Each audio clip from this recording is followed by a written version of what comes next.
guys, it's Christina. How's it going?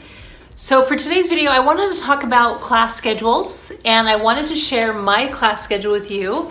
And I also wanted to talk about how I create it and what I do with it. First of all, this schedule that I've made, I think it's so cool to look at. I love how it's multicolored and it's so pretty. But I actually got this idea from one of my teams that I taught with, and we would make all of our schedules together. And so I wanted to talk about it and break it down a little bit with you guys. So first of all, as you notice, it is in my Erin Condren planner. By the way, this is my class schedule from last year. I'm working on my class schedule for this year, so it's not quite done, but it's getting there. But anyway, if you'll notice, it's in these little clear page protectors, which is really nice. So if I need to just pull it out and look at it really quickly, it's here. And it's just so visually, it's just easy to look at. But a lot of times I'll have people come in like special ed or a parent, and they'll ask about what I'm doing throughout the day, and I'll just pull this out and look at it really quickly, and they'll even be like, wow, that looks really good. And I'll have this on file, so if anybody ever wants the copy, like let's say special ed wants a copy or the office, I can just print it off and give it to them as well. So, all right, so the first thing I do is I use Google Sheets, or you could use Excel, and I have that page all pulled up. And then what I'll do at the top is I will put Monday, Tuesday, Wednesday, Thursday, and then I'll put the year and of course like my class schedule, like the title up at the top. So it's all set up and ready to go. Then after that, what I'll do is I will put the starting time and the ending time for the day on each day of the week, of course. And then from there, I will put everything in that is set in stone that the school needs. For instance, we have an assigned lunchtime, so I will put that in.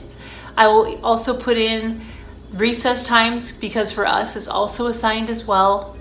And I'll put in specials and everything that's just set in stone and that I can't really move around, that just, yeah, I need to put in. So I'll put that in first, and then from there I can put in other things. One other thing I forgot is if you're doing anything as a team, like we do win time and real time, where we switch and we do like interventions and stuff, I would also put that into your schedule first as well. And then whatever you're doing in your own classroom, you can then put it into your schedule. So that way you're making all those things happen that need to be in place, that are set in stone, and then you know what you have to work with. And then from there, I decide what am I going to do in the mornings. So for me personally, I like to have some kind of bell work. So what I'll do is I'll have a note up on the board when they come in, and it'll tell them what they need to do that day. So most of the time they're on a program they need to get minutes for, or I think I'm going to start doing a math problem that they solve in the morning and just kind of practice and see where they're at with it. So it just depends on what you want to do, but you're going to put that into your schedule as well, what you're doing in the morning. My schedule, I also have brain breaks scheduled as well, so I know when I'm doing those. And it's really important, by the way, you don't have to note it in the schedule particularly, but it's important to know what you're going to do for transitions and have a routine set, so that way your classroom management is like really on and you have like organization, because the kids can really tell when you have things organized and when you don't. Another thing I really like to do and put into my schedule are read aloud times. So for me, I like to read from a chapter book, and I'll usually find 15-minute slots or 10 minutes if I can to read aloud to them.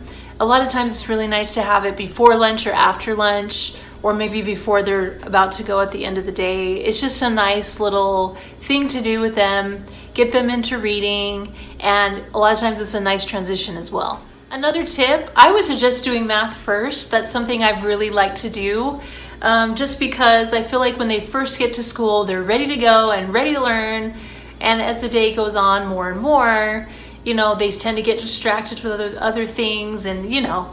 So I like to have math first after my morning routine stuff. I feel like that's just a really great time to have it. So you also need to decide when you're going to do whole group reading and when you're going to do some small groups or partner reading or different things like that. So you also need to set times in your schedule for that. It's really important to look at what your district wants you to do as well. A lot of times they want you to spend a certain amount of time on reading and a certain amount of time for math for the whole week. So make sure you're getting that time into your schedule. And then from there, you can put science and social studies in. I know it's kind of a bummer. Some things are moved more towards the last, but I still try to make time for it. I still think it's very important. So it's also important to know what you're going to do at the end of the day. So for me, what I like to do is I like to do a planner with them, and they each have their own little planner and they'll write in it. So what I'll do is I'll spend like 10 minutes and I'll talk about any upcoming dates they need to be writing in for different things or assignments. I usually don't have a whole lot of homework personally. And then reading. So we will go through planner and we'll do that. And then after that, we will clean up. And I like to leave a lot of time for cleaning up to make sure it gets done well and right and they're not rushing. Okay, so that's pretty much how I'll set up my schedule. And then I will print it off in color just so I can see all the different subjects and where they're at. And I'll put it in this page protector. Or if you're making your own planner, maybe you can put it, in your own little page protector or something, whatever you want to do.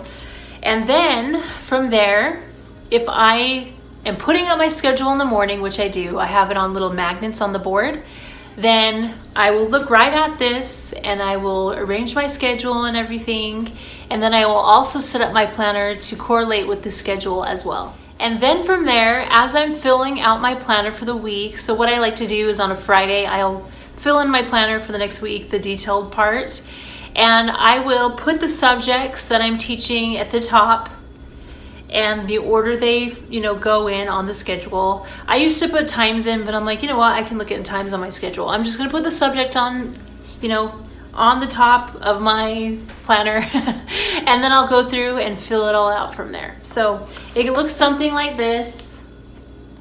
So as you can see, I have math first, then I usually do science, and then writing and social studies I would trade between, and then real time, and then reading and win time. So that's how I'll do it. And then through the week, I'll fill out and I'll say what lessons I'm doing for each subject for the week. So, all right, so that is how I create my class schedule. And those are some different things that I do with my schedule as well. I hope it helps you guys as you guys are creating your schedules. Maybe you already have yours made, I don't know, but hopefully this helps out. And if you like this video, please give it a thumbs up and please subscribe. Thank you so much for watching, and I hope that you have a great day.